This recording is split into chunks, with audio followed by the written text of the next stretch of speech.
Yahoo, minasan, welcome back again with Mr. K di sini. Well, maaf kalau suara Mr. K agak bindeng karena lagi musimnya hujan dan Mr. K kena pilek. I'm just ordinary human lah. Manusia biasa yang juga bisa kena penyakit juga. Oke, ngelihat bagaimana Dr. Vegapunk sedang diburu oleh pemerintahan dunia, ngebuat kita semua menjadi bertanya-tanya akan seperti apa akhir dari orang paling jenius sepanjang cerita One Piece ini. Pasalnya, Dr. Vegapunk sendiri aja udah berkata ke Dragon kalau dirinya udah melihat akhir dari kehidupannya. Sungguh menarik untuk dibahas akan teka-teki dari masa depan Dr. Vegapunk guys. Tapi biar enjoy ya, kita bahas aja di konten 3N alias konten ngobrol ngalor ngidul dimana Mr. K bebas ngelakuin apapun atau bicara omong kosong apapun sesuka hatiku. So, tanpa perlu basa-basi lagi, kita langsung aja ke konten pembahasan akhir dari sang ilmuwan jenius. Monggo, let's go!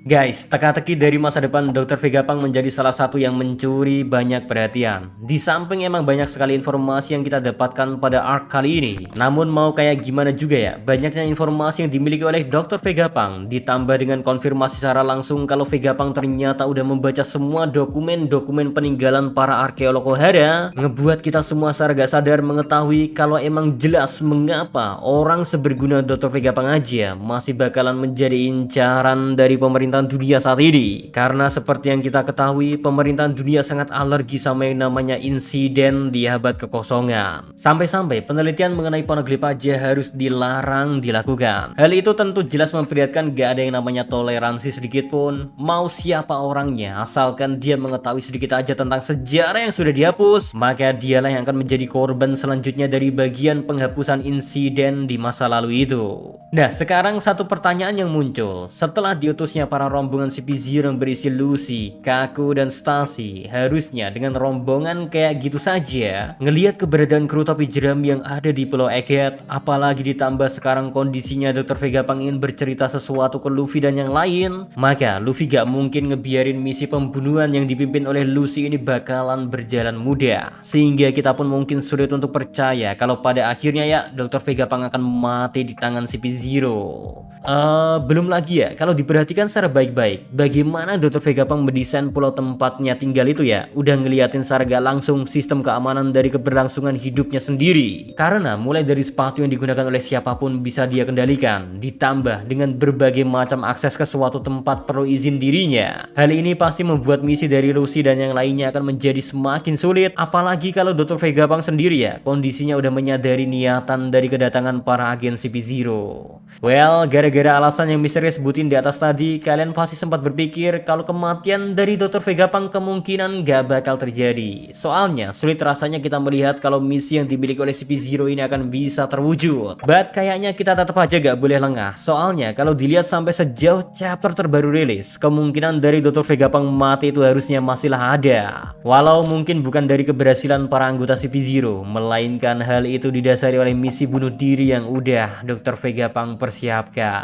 Yaps, tenang, tahan dulu. Kalian pasti bingung kan sama maksud dari Mr. K? Tapi biarin ya, tak jelasin secara runtut dulu. Soalnya kalau kalian ingat ada satu momen yang memperlihatkan bagaimana Dr. Vegapunk berbicara ke Monkey D. Dragon kalau salah satu kelebihan menjadi orang jenius yaitu bisa mengetahui akhir dari hidupnya. Nah, mungkinkah apa yang dikatakan oleh Dr. Vegapunk ke Dragon ini sebuah kebohongan? Apalagi kalau kita udah tahu keduanya saling mengenal bahkan jauh sebelum pertemuan kembali mereka di Pulau Ohara setelah insiden dari gugurnya seluruh arkeolog dalam satu malam. Well, apa yang dikatakan oleh Dr. Vegapunk kemungkinan memang benar adanya guys, dan hal itu bisa jadi gak berhubungan sama apa yang akan dilakukan oleh CP0 atau pihak lainnya, melainkan Dr. Vegapunk emang udah mempersiapkan akhir bagi dirinya sendiri. Satu-satunya alasan mengapa Dr. Vegapunk bisa percaya diri kalau dia bisa mengetahui waktu hidupnya sebentar lagi ya, tentu aja karena dia sendirilah yang sudah menentukan hal itu. Soalnya kalau takut doang sama yang namanya pemerintahan dunia mencari dirinya ya, toh dia sendiri aja bilang ke Nico Robin kalau mau siapa orangnya sekalipun, sekali dia udah memiliki informasi tentang abad kekosongan atau kerajaan kuno, maka orang itu akan dibasmi oleh pihak pemerintahan dunia. Jadinya bukan hal itulah yang menjadi alasan dibalik sisa umur Dr. Vegapunk, melainkan memang dirinya lah yang udah menyiapkan kalau waktu hidupnya emang tinggal sebentar lagi guys. Lihat aja dari bagaimana Dr. Vegapunk ternyata membuat otaknya menjadi sebuah penopang dari pulau yang dibangunnya. Bahkan Dr. Vegapunk sendiri ya sedang mempersiapkan semua orang untuk bisa memberikan update pada hal itu. Jadinya informasi dan hasil-hasil penelitian terbaru bisa dimasukkan oleh siapapun tanpa perlu bergantung lagi kepada dirinya yang selama ini melakukan hal itu. Lalu gak cuma itu ya, bahkan dia udah mempersiapkan 6 cloningan dirinya yang tentu aja bisa membantunya melakukan segala sesuatu hal termasuk sebuah penelitian, bahkan nafsu dan keinginan mereka bisa dikendalikan oleh diri mereka masing-masing. So, sangat besar kemungkinannya kalau Vegapunk emang sedang menyiapkan dirinya untuk mengakhiri apa yang selama ini udah dia coba buat. But maksud dari bunuh diri di sini mungkin aja bukanlah mengakhiri dirinya secara langsung, namun mungkin lebih seperti menjadi sosok Bartholomew Kuma saat ini. Dimana kita sendiri tahu Vegapunk melakukan penelitian kepada Kuma yang menyebabkan salah satu dari pendiri tentara revolusi ini ya harus kehilangan segalanya, termasuk kontrol terhadap dirinya sendiri. Ya, melepas otaknya, menyiapkan bagian tubuh lainnya, makanya terciptalah 6 cloningan dirinya. Bukankah semua itu semata-mata dipersiapkan demi untuk melakukan hal yang sama seperti yang udah terjadi kepada Kuma? Dimana kalau dari apa yang dikatakan oleh Bonnie ya, gak ada bedanya apa yang menimpa ayahnya itu dengan sebuah hukuman mati. Tanpa sebuah keinginan atau bahkan kontrol atas dirinya sendiri, apakah seseorang masih bisa dikatakan tetap hidup? Sulit bukan rasanya untuk bisa menganggapnya seperti itu, sehingga apa yang Dr. Vegapunk akan lakukan kepada dirinya bisa dibilang seperti layaknya misi bunuh diri. Karena dia seperti ingin mengotomatiskan segala hal termasuk keberadaan dirinya sendiri guys.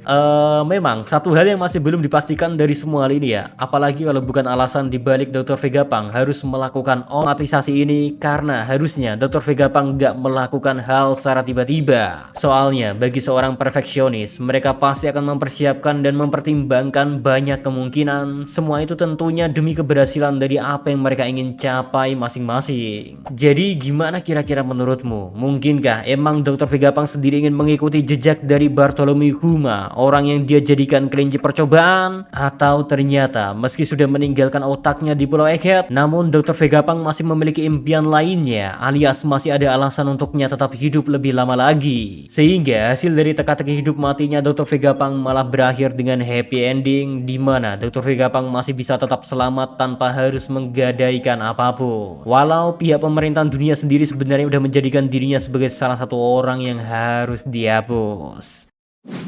Well, cukup sekian aja dulu kayaknya buat konten 3 kali ini guys. See you again next time. Adios, stay safe everyone. Salam.